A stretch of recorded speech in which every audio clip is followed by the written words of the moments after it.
ಎಲ್ಲರಿಗೂ ನಮಸ್ಕಾರ.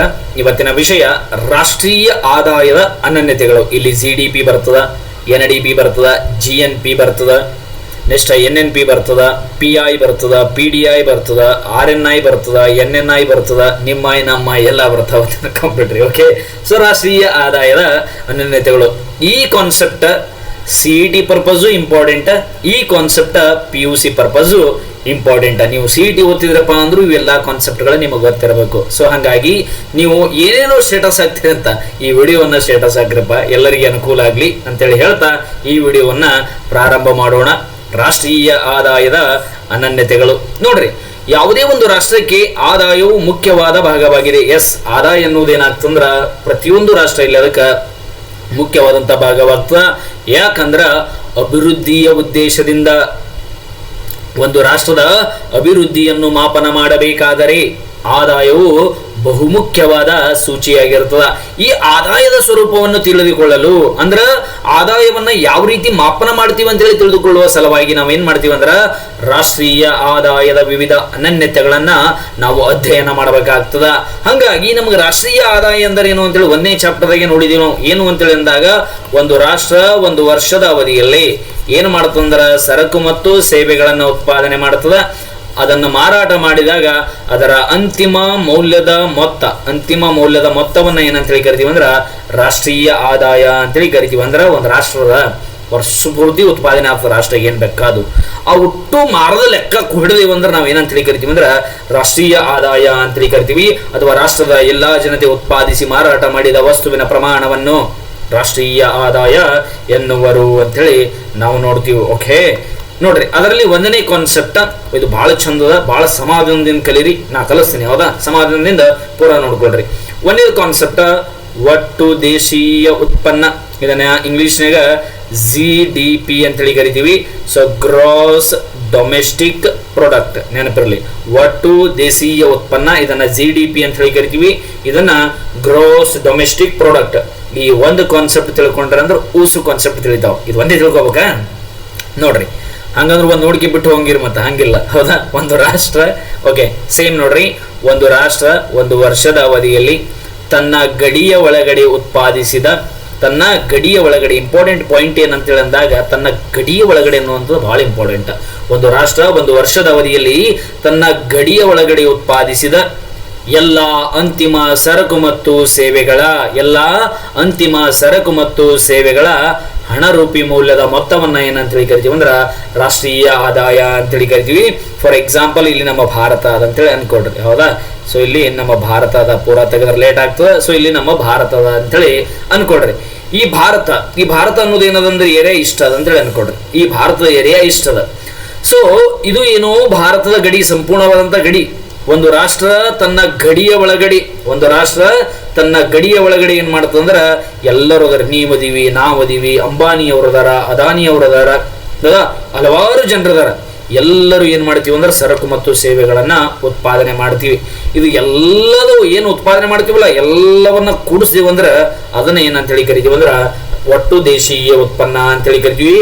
ಪಾಯಿಂಟ್ ಇಲ್ಲಿಗೆ ಮುಗಿಲಿಲ್ಲ. ಇನ್ನೊಂದು ಪಾಯಿಂಟ್ ಅದ್ ನೋಡ್ರಿ, ಒಂದು ಒಟ್ಟು ರಾಷ್ಟ್ರೀಯ ಉತ್ಪನ್ನವು ಆ ದೇಶದಲ್ಲಿ ನೆಲೆಸಿರುವ ದೇಶೀಯರು ಮತ್ತು ವಿದೇಶಿಯರು ಉತ್ಪಾದಿಸಿದ ಆದಾಯವನ್ನು ಪರಿಗಣಿಸಲಾಗುತ್ತದೆ. ಅಂದ್ರ ಫಾರ್ ಎಕ್ಸಾಂಪಲ್ ನಮ್ಮ RCB ಟೀಮಿನ ABD ಅವರು, ಹೌದಾ?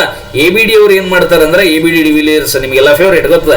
ಅವ್ರು ಏನ್ ಮಾಡ್ತಾರಂದ್ರ ತಮ್ಮ ದೇಶವನ್ನ ಬಿಟ್ಟು ನಮ್ಮ ಬೆಂಗಳೂರಾಗ ಬಂದು ಒಂದು ಚಾದ ಅಂಗಡಿ ಹಾಕ್ಯಾರ ತಂದ್ಕೊಡ್ರಿ. ಚಾದ ಅಂಗಡಿ ಹಾಕ್ಯಾರ. ಸೊ ಅವ್ರು ಚಾದ ಅಂಗಡಿ ಎಲ್ಲಿ ಹಾಕ್ಯಾರ?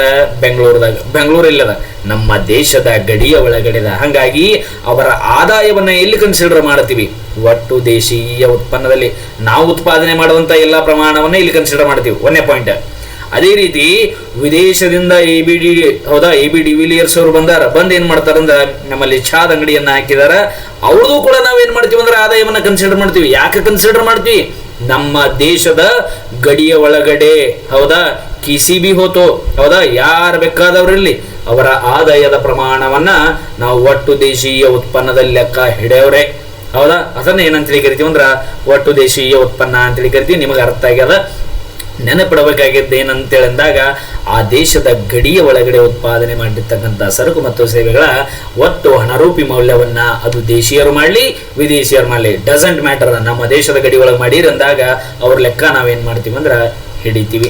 ನೆಕ್ಸ್ಟ್ ಇದರ ಸೂತ್ರ ನೋಡ್ರಿ, GDP is equal to C plus I plus G plus X minus M ಎನ್ನುವಂತಹ ಸೂತ್ರದ C ಎಂದರೆ ಒಟ್ಟು ಅಂತಿಮ ಅನುಭೋಗ ವೆಚ್ಚ, I ಎಂದರೆ ಖಾಸಗಿ ವಲಯದ ಹೂಡಿಕೆ, ನೆಕ್ಸ್ಟ್ G ಎಂದರೆ ಸರ್ಕಾರದ ಅನುಭೋಗ ಮತ್ತು ಹೂಡಿಕೆ, X ಮೈನಸ್ M ಅಂದ್ರ ನಿವ್ವಳ ರಫ್ತು. ಸೊ ನೆಕ್ಸ್ಟ್ ಎರಡನೇ ಕಾನ್ಸೆಪ್ಟಿಗೆ ಹೋಗೋಣ. ನಿವ್ವಳ ದೇಶೀಯ ಉತ್ಪನ್ನ. ಆಲ್ರೆಡಿ ನಮ್ಮ ಹತ್ರ ಒಟ್ಟು ದೇಶೀಯ ಉತ್ಪನ್ನ ಗೊತ್ತ.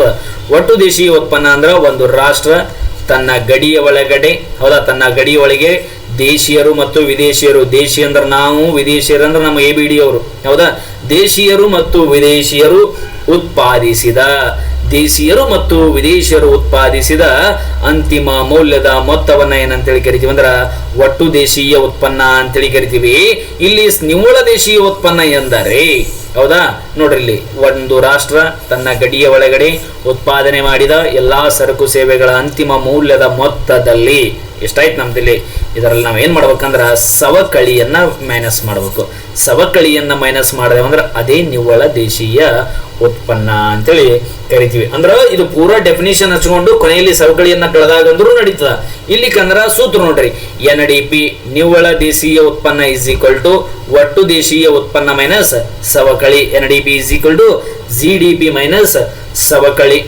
ಒಟ್ಟು ದೇಶೀಯ ಉತ್ಪನ್ನದಲ್ಲಿ ಸವಕಳಿ ವೆಚ್ಚವನ್ನು ಕಳೆದಾಗ ಬರುವ ಮೊತ್ತವನ್ನ ನಿವ್ವಳ ದೇಶೀಯ ಉತ್ಪನ್ನ ಎನ್ನುವರು. ನಿವ್ವಳ ದೇಶೀಯ ಉತ್ಪನ್ನ ಅನ್ನೋರು ಹಿಂದಿಂದ ನಮ್ದು ಏನಿತ್ತು ಉತ್ಪನ್ನ, ಅದರ ಸವಕಳಿಯನ್ನ ಕಳೆದಾಗ ನಮಗೇನಾಗ್ತದ ನಿವ್ವಳ ದೇಶೀಯ ಉತ್ಪನ್ನ ಬರ್ತದ. ಮುಂದೆ ಒಟ್ಟು ರಾಷ್ಟ್ರೀಯ ಉತ್ಪನ್ನ, ಸೇಮ್ ಟು ಸೇಮ್.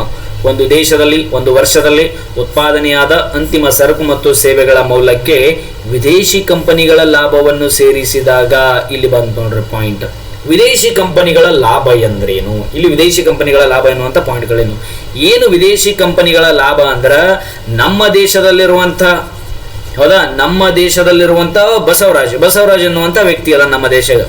ಬಸವರಾಜ್ ಎನ್ನುವಂತ ವ್ಯಕ್ತಿ ಏನ್ ಮಾಡ್ಯಾನಂದ್ರ ಸಿಕ್ಕಾಪಟ್ಟಿ ಶ್ರೀಮಂತಗ್ಯಾನ. ನಮ್ಮ ದೇಶದಲ್ಲಿರುವಂತ ಬಸವರಾಜ್ ಎನ್ನುವಂತ ವ್ಯಕ್ತಿ ಆಸ್ಟ್ರೇಲಿಯಾಕ್ಕೆ ಹೋಗ್ಯಾನ. ಎಲ್ಲಿ ಹೋಗ್ಯಾನ? ಆಸ್ಟ್ರೇಲಿಯಾಕ್ಕೆ ಹೋಗ್ಯಾನಪ್ಪ. ಔಟ್ ಆಫ್ ಕಂಟ್ರಿ ಹೋಗ್ಯಾನ. ಆಸ್ಟ್ರೇಲಿಯೋ ಇಂಗ್ಲೆಂಡೋ ಎಲ್ಲೆಲ್ಲೋ ಹೋಗ್ಯಾರ.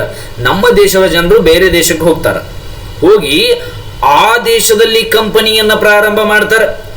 ಅವ್ರು ಯಾವ ದೇಶದವರು? ನಮ್ಮ ದೇಶದವರು, ಹೌದಾ. ನಮ್ಮ ದೇಶದವರು ಬೇರೆ ದೇಶದಾಗ ಹೋಗಿ ಕಂಪನಿಯನ್ನ ಪ್ರಾರಂಭ ಮಾಡ್ಯಾರ. ಅವರ ಆದಾಯದ ಪ್ರಮಾಣವನ್ನ ಏನಂತೇಳಿ ಕರಿತೀವಿ ಅಂದ್ರ ವಿದೇಶಿ ಕಂಪನಿಗಳ ಲಾಭ ಅಂತೇಳಿ ಕರಿತೀವಿ. ಅದನ್ನ ಒಟ್ಟು ದೇಶೀಯ ಉತ್ಪನ್ನದಲ್ಲಿ ವಿದೇಶಿ ಕಂಪನಿಗಳ ಲಾಭವನ್ನು ಕೂಡಿಸಿದಾಗ ನಮಗೇನಾಗ್ತದ ಒಟ್ಟು ರಾಷ್ಟ್ರೀಯ ಉತ್ಪನ್ನ ಬರ್ತದೆ. ನೋಡ್ರಿ, ಒಂದು ದೇಶ ಒಂದು ವರ್ಷದ ಅವಧಿಯಲ್ಲಿ ಉತ್ಪಾದನೆಯಾದ ಸರಕು ಮತ್ತು ಸೇವೆಗಳ ಮೌಲ್ಯಕ್ಕೆ ವಿದೇಶಿ ಕಂಪನಿಗಳ ಲಾಭವನ್ನು ಸೇರಿಸಿದಾಗ ಬರುವಂತಹ ಮೊತ್ತವನ್ನ ಒಟ್ಟು ರಾಷ್ಟ್ರೀಯ ಉತ್ಪನ್ನ ಎನ್ನುತ್ತೇವೆ. ಅಂದರೆ ವಿದೇಶದಲ್ಲಿ ನೆಲೆಸಿರುವ ಭಾರತೀಯರು ಉತ್ಪಾದಿಸಿದ ಹಣದ ಮೌಲ್ಯವನ್ನು ಪರಿಗಣಿಸಲಾಗುತ್ತದೆ. ಸೊ ಇದನ್ನ GNP ಒಟ್ಟು ರಾಷ್ಟ್ರೀಯ ಉತ್ಪನ್ನ is equal to GDP plus ವಿದೇಶಿ ಕಂಪನಿಗಳ ಲಾಭ.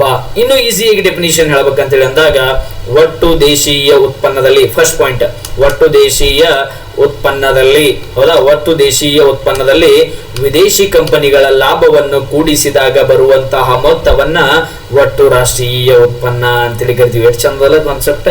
ಮುಂದೋಗೋಣ. ಇದನ್ನ ನೀವೇ ಹೇಳ್ಬೋದು ನೋಡ್ರಿ, ನಿವ್ವಳ ರಾಷ್ಟ್ರೀಯ ಉತ್ಪನ್ನ. ನಿವ್ವಳ ರಾಷ್ಟ್ರೀಯ ಉತ್ಪನ್ನ ಅಂದ್ರ ಸಿಂಪಲ್. ನಿವ್ವಳ ಅಂತೇಳಿ ಅಂದಾಗ ಒಟ್ಟು ರಾಷ್ಟ್ರೀಯ ಉತ್ಪನ್ನದಲ್ಲಿ ಸವಕಳಿಯನ್ನು ಕಳೆದಾಗ ಉಂಟಾಗುವ ಪ್ರಮಾಣವನ್ನು ಅಥವಾ ಬರುವ ಮೊತ್ತವನ್ನು ನಿವ್ವಳ ರಾಷ್ಟ್ರೀಯ ಉತ್ಪನ್ನ ಅಂತೇಳಿ ಕರಿತೀವಿ.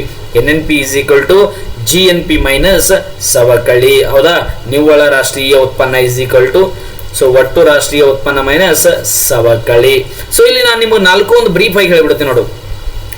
ಒಟ್ಟು ದೇಶೀಯ ಉತ್ಪನ್ನ ಎಂದರ ಒಂದು ರಾಷ್ಟ್ರ ತನ್ನ ಗಡಿಯ ಒಳಗಡೆ ಉತ್ಪಾದನೆ ಮಾಡಿರ್ತಕ್ಕಂಥ, ಅವ್ರು ದೇಶೀಯರಿರಲಿ ವಿದೇಶಿಯರಿರಲಿ, ಉತ್ಪಾದನೆ ಮಾಡಿರ್ತಕ್ಕಂಥ ಸರಕು ಮತ್ತು ಸೇವೆಗಳ ಅಂತಿಮ ಮೌಲ್ಯದ ಮೊತ್ತವನ್ನು ದೇಶೀಯ ಉತ್ಪನ್ನ ಅಂತೇಳಿ ಕಂದಿವಿ. ನೆಕ್ಸ್ಟ್ ನಿವ್ವಳ ದೇಶೀಯ ಉತ್ಪನ್ನ ಅಂದ್ರ, ಹೌದಾ, ನಿವ್ವಳ ದೇಶೀಯ ಉತ್ಪನ್ನ ಅಂದ್ರ ಸಿಂಪಲ್. ಸೊ ನೋಡ್ರಿ ಇಲ್ಲಿ ಬರೋದು GDP ಒಟ್ಟು ದೇಶೀಯ ಉತ್ಪನ್ನ. ಒಟ್ಟು ದೇಶೀಯ ಉತ್ಪನ್ನ ಅಂದ್ರೆ ಗಡಿ ಒಳಗಡೆ ಉತ್ಪಾದನೆ ಮಾಡ್ತೀವಿ, ದೇಶೀಯರಿರಲಿ ವಿದೇಶಿಯರಲ್ಲಿ. ನೆಕ್ಸ್ಟ್ ಎರಡನೇದು ನಿವ್ವಳ ದೇಶೀಯ ಉತ್ಪನ್ನ. ನಿವ್ವಳ ದೇಶೀಯ ಉತ್ಪನ್ನ ಅಂದ್ರೆ ಎನ್ ಡಿ ಪಿ ಅಂದ್ರೆ ಇದರಲ್ಲೇ ಹೌದಾ, ಏನು GDP ಯಲ್ಲಿ ಏನ್ ಮಾಡ್ಬೇಕು, ಸವಕಳಿಯನ್ನ ಕಳಿಬೇಕ್ರಿ, ಸಿಂಪಲ್. ನೆಕ್ಸ್ಟ್ ಮೂರನೇದು ಒಟ್ಟು ರಾಷ್ಟ್ರೀಯ ಉತ್ಪನ್ನ GNP ಅಂತೇಳಿ ಅಂದಾಗ ಇದ್ರಾಗ ಏನ್ ಮಾಡ್ಬೇಕಂದ್ರ GDP ತಗೊಂಡು ಇದ್ರಾಗ ಒಂದು ಕೂಡಿಸ್ಬೇಕು, ಏನು ವಿದೇಶಿ ಕಂಪನಿಗಳ ಲಾಭವನ್ನು ಕೂಡಿಸಿದೇವಂದ್ರ ನಮಗೆ ರಾಷ್ಟ್ರೀಯ ಉತ್ಪನ್ನ ಬರ್ತದೆ. ನೆಕ್ಸ್ಟ್ 4ನೇ ಪಾಯಿಂಟ್ ನಿವ್ವಳ ರಾಷ್ಟ್ರೀಯ ಉತ್ಪನ್ನ ಅಂತೇಳಿ ಅಂದಾಗ ಒಟ್ಟು ರಾಷ್ಟ್ರೀಯ ಉತ್ಪನ್ನದಲ್ಲಿ ಸವಕಳಿಯನ್ನ ಕಳೀತೀವಿ, ಅವಾಗ ನಮಗ ನಿವ್ವಳ ರಾಷ್ಟ್ರೀಯ ಉತ್ಪನ್ನ ಬರ್ತದೆ. ನಿಮಗೊಂದು ಪ್ರಶ್ನೆ ನಾನು ಕೇಳ್ತೀನಿ ನೋಡಿ. ನಮ್ಮ ದೇಶದಲ್ಲಿ ಬರಾಕ್ ಒಬಾಮ ಅವರು ಬಂದು ಏನ್ ಮಾಡ್ಯಾರ ಅಂದ್ರ ನಮ್ಮ ಕರ್ನಾಟಕದಲ್ಲಿ ಒಂದು ಬಿಸ್ನೆಸ್ ಅನ್ನು ಓಪನ್ ಮಾಡಿದಾರ. ಅವರ ಆದಾಯದ ಪ್ರಮಾಣವನ್ನ ಎಲ್ಲಿ ಕನ್ಸಿಡರ್ ಮಾಡ್ತೀವಿ, ಅವ್ರು ನಮ್ಮ ಗಡಿ ಒಳಗದಾರ, ಹಂಗಾಗಿ ಅದನ್ನ ಒಟ್ಟು ದೇಶೀಯ ಉತ್ಪನ್ನದಲ್ಲಿ ಕಂಪ್ಲೀಟ್ ಮಾಡ್ತೀವಿ. ನಮ್ಮ ದೇಶದಲ್ಲಿರುವಂತಹ ಬಸವರಾಜ್ ಉಗಾಂಡಕ್ಕೆ ಹೋಗಿ ಒಂದು ಫ್ಯಾಕ್ಟರಿಯನ್ನ ಓಪನ್ ಮಾಡ್ಯಾನ ಅಂತೇಳಿ ಅಂದಾಗ ಅವ ಯಾವ ದೇಶದವ, ಭಾರತ ದೇಶದಂತ ವ್ಯಕ್ತಿ. ಆ ವ್ಯಕ್ತಿಯ ಆದಾಯವನ್ನ ಎಲ್ಲಿ ಕನ್ಸಿಡರ್ ಮಾಡ್ತೀವಿ, ರಾಷ್ಟ್ರೀಯ ಉತ್ಪನ್ನದಲ್ಲಿ ಕನ್ಸಿಡರ್ ಮಾಡ್ತೀವಿ. ಓಕೆ, ಮುಂದೆ ಹೋಗೋಣ ಅಂತ. ಮುಂದೆ ವೈಯಕ್ತಿಕ ಆದಾಯ ಅಂತೇಳಿ ಬರ್ತದ. ವೈಯಕ್ತಿಕ ಆದಾಯವನ್ನ ಪರ್ಸನಲ್ ಇನ್ಕಮ್ ಅಂತೇಳಿ ಕೂಡ ಕರಿತೀವಿ. ಒಂದು ವರ್ಷದ ಅವಧಿಯಲ್ಲಿ ಒಂದು ರಾಷ್ಟ್ರದ ಎಲ್ಲಾ ವ್ಯಕ್ತಿಗಳು ಪಡೆಯುವ ಆದಾಯದ ಮೊತ್ತವನ್ನ ಏನಂತೇಳಿ ಕರಿತೀವಿ ಅಂದ್ರ ವೈಯಕ್ತಿಕ ಆದಾಯ ಅಂತೇಳಿ ಕರಿತೀವಿ. ನೀವು ಪರ್ಸನಲ್ ಆಗಿ ನೀವು ಎಷ್ಟು ಆದಾಯ ಪಡಿತಿರಲ್ಲ ವೈಯಕ್ತಿಕವಾಗಿ, ಅದರ ಪ್ರಮಾಣವನ್ನ ವೈಯಕ್ತಿಕ ಆದಾಯ ಎಂದು ಕರಿತೀವಿ. ಈ ಆದಾಯವನ್ನ ರಾಷ್ಟ್ರೀಯ ಆದಾಯವನ್ನ ದೇಶದ ಜನಸಂಖ್ಯೆಯಿಂದ ಭಾಗಿಸಿದಾಗ ಬರುವಂತಹ ಮೊತ್ತವನ್ನ ವೈಯಕ್ತಿಕ ತಲಾ ಆದಾಯ ಅಂತ ಕೂಡ ಕರಿತೀವಿ. ವೈಯಕ್ತಿಕ ತಲಾ ಆದಾಯ ರಾಷ್ಟ್ರೀಯ ಆದಾಯ ಡಿವೈಡೆಡ್ ಬೈ ಒಟ್ಟು ಜನಸಂಖ್ಯೆ ಅಂತೇಳಿ ನಾವು ನೋಡ್ತೀವಿ. ಅಂದ್ರೆ ನಿಮ್ ಪರ್ಸನಲ್ ಆಗಿ ನಿಮಗೆ ಎಷ್ಟು ಆದಾಯ ಬರ್ತದಲ್ಲ ಅದನ್ನ ವೈಯಕ್ತಿಕ ಆದಾಯ ಅಂತೇಳಿ ಕರಿತೀವಿ. ಮುಂದೆ ವೈಯಕ್ತಿಕ ಖರ್ಚು ಮಾಡಬಹುದಾದ ವರಮಾನ ಅಂದ್ರ ನಿಮಗೊಂದು ಸಣ್ಣ ಸ್ಟೋರಿ ಹೇಳ್ಬಿಡ್ತೀವಿ ನೋಡ್ರಿ. ನಿಮಗೊಂದು 5 ಲಕ್ಷ ರೂಪಾಯಿ ನಿಮಗೆ ಒಂದು ವರ್ಷಕ್ಕೆ ಒಂದು ವರ್ಷಕ್ಕೆ ನಿಮಗೆ ಆದಾಯ ಬರ್ತದೆ. ಅವಾಗ ಸರ್ಕಾರ ಬಂದು ನೆತ್ತೇ ಬಿಡ್ತದೆ, ನನಗೆ ಟ್ಯಾಕ್ಸ್ ಕೊಡು ಅಂತೇಳಿ. ಅವಾಗ ಏನು ಮಾಡ್ತೀರಿ, ಒಂದು 50,000 ರೂಪಾಯಿ ಅವ್ರಿಗೆ ಟ್ಯಾಕ್ಸ್ ಕೊಡ್ತೀರಿ. ಉಳಿತೆಷ್ಟು 4,50,000 ರೂಪಾಯಿ. ಈ 4,50,000 ರೂಪಾಯಿ ಪೂರ ಖರ್ಚು ಮಾಡ್ತೀರೇನು? ಇಲ್ಲ. ಒಂದು ವರ್ಷ 4,50,000 ರೂಪಾಯಿ ಪೂರ ಖರ್ಚು ಮಾಡಲ್ಲ. 2 ಲಕ್ಷ ರೂಪಾಯಿ ಏನು ಮಾಡ್ತೀರಿ, ಉಳಿತಾಯ ಮಾಡ್ತೀರಿ. ಹೌದಾ, ಉಳಿತಾಯ ಮಾಡ್ತೀರಿ. ಇಲ್ಲಿ ಏನ್ ಮಾಡಿದ್ರಿ, ಪ್ರತ್ಯಕ್ಷ ತೆರಿಗೆಯನ್ನ ಕೊಡ್ತೀರಿ. ತೆರಿಗೆ ಅಂತೇಳಿ ಮುಂದಿನ ಚಾಪ್ಟರ್ಗಳಲ್ಲಿ ಸಂಪೂರ್ಣವಾಗಿ ಬರ್ತದೆ, ಒಟ್ಟು ಹೇಳ್ಬಿಡ್ತೇನೆ ಅಲ್ಲಿ ತೆರಿಗೆ ಬಗ್ಗೆ. ಇಲ್ಲಿ ತಿಳ್ಕೊಂಡ್ಬಿಡ್ರಿ. ವೈಯಕ್ತಿಕ ಖರ್ಚು ಮಾಡಬಹುದಾದ ವರಮಾನ ಎಂದರೆ ನಮಗೆ ಬಂದಂತ ಆದಾಯದಲ್ಲಿ ಪ್ರತ್ಯಕ್ಷ ತೆರಿಗೆಗಳನ್ನು ಪಾವತಿಸಿದ ನಂತರ ಜನರು ಅಂದ್ರೆ ನೀವು ತಮ್ಮ ಆದಾಯದಲ್ಲಿ ವೆಚ್ಚ ಮಾಡಲು ಉಳಿಯುವ ವರಮಾನವನ್ನು ವೈಯಕ್ತಿಕ ಖರ್ಚು ಮಾಡಬಹುದಾದ ಆದಾಯ ಅಂತೇಳಿ ಕರಿತೀವಿ. ಅಂದ್ರ ನೀವು ಪ್ರತ್ಯಕ್ಷ ತೆರಿಗೆಗಳನ್ನ ಪಾವತಿಸಿದ ನಂತರ ನಿಮ್ಮ ಹತ್ರ ಹಣ ಉಳಿತದ, ಅದನ್ನ ನೀವು ವೈಯಕ್ತಿಕವಾಗಿ ಖರ್ಚು ಮಾಡಬಹುದಾದ ಆದಾಯ ಅಂತೇಳಿ ಕರಿತೀವಿ. ನೆಕ್ಸ್ಟ್ ಇದನ್ನ ಸೂತ್ರದ ಮೂಲಕ ನೋಡಿದಾಗ ವೈಯಕ್ತಿಕ ಖರ್ಚು ಮಾಡಬಹುದಾದ ಆದಾಯ ಪರ್ಸನಲ್ ಡಿಸ್ಪೋಸಬಲ್ ಇನ್ಕಮ್ ಅಂತ ಹೇಳಿ ಅಂದಾಗ ಅನುಭೋಗ ವೆಚ್ಚ ಮತ್ತು ಉಳಿತಾಯ ಎಲ್ಲ ಖರ್ಚು ಮಾಡೋದಿಲ್ಲ, ಸ್ವಲ್ಪ ಉಳಿತಾಯ ಮಾಡ್ತೀರಿ. ಹಾಗಾಗಿ ಜನರು ತಮ್ಮ ಪರಿಪೂರ್ಣ ಆದಾಯವನ್ನು ಖರ್ಚು ಮಾಡದೆ ಅದರ ಒಂದು ಭಾಗವನ್ನು ಉಳಿತಾಯ ಮಾಡುವುದರಿಂದ ಅದನ್ನ ಏನಂತೇಳಿ ಕರಿತೀವಿ ಅಂದ್ರೆ ಉಳಿತಾಯ ಅಂತೇಳಿ ಕರಿತೀವಿ. ಇಲ್ಲಿವರೆಗೆ ಒಟ್ಟು 6 ಕಾನ್ಸೆಪ್ಟ್ಗಳನ್ನ ಡಿಸ್ಕಷನ್ ಮಾಡಿದ್ವಿ. ಈ 6 ಕಾನ್ಸೆಪ್ಟ್ಗಳು ನೀವು ಸೆಕೆಂಡರಿ ಎಕ್ಸಾಮಿನೇಷನ್ ದೃಷ್ಟಿಯಿಂದನೂ important, next PUC exam important, ಮತ್ತು CET ಕೂಡ ಇಂಪಾರ್ಟೆಂಟ್ ಅಂತೇಳಿ ಹೇಳ್ತಾ ಇನ್ನೂ 2 ಕಾನ್ಸೆಪ್ಟ್ಗಳದಾವ. ಈ ಕಾನ್ಸೆಪ್ಟ್ಗಳ ಬಗ್ಗೆ ನಾವು ವಿಡಿಯೋ ಬಹಳ ದೊಡ್ಡದಾಯ್ತು, ನಾವು ಮುಂದಿನ ಕ್ಲಾಸ್ನಲ್ಲಿ ನಾವು ಡಿಸ್ಕಷನ್ ಮಾಡೋಣ ಅಂತೇಳಿ ಹೇಳ್ತಾ ಈ ವಿಡಿಯೋನ ಇಲ್ಲಿಗೆ ಮುಗಿಸ್ತಾ ಇದ್ದೀನಿ. ಜೈ Hind, thank you so much.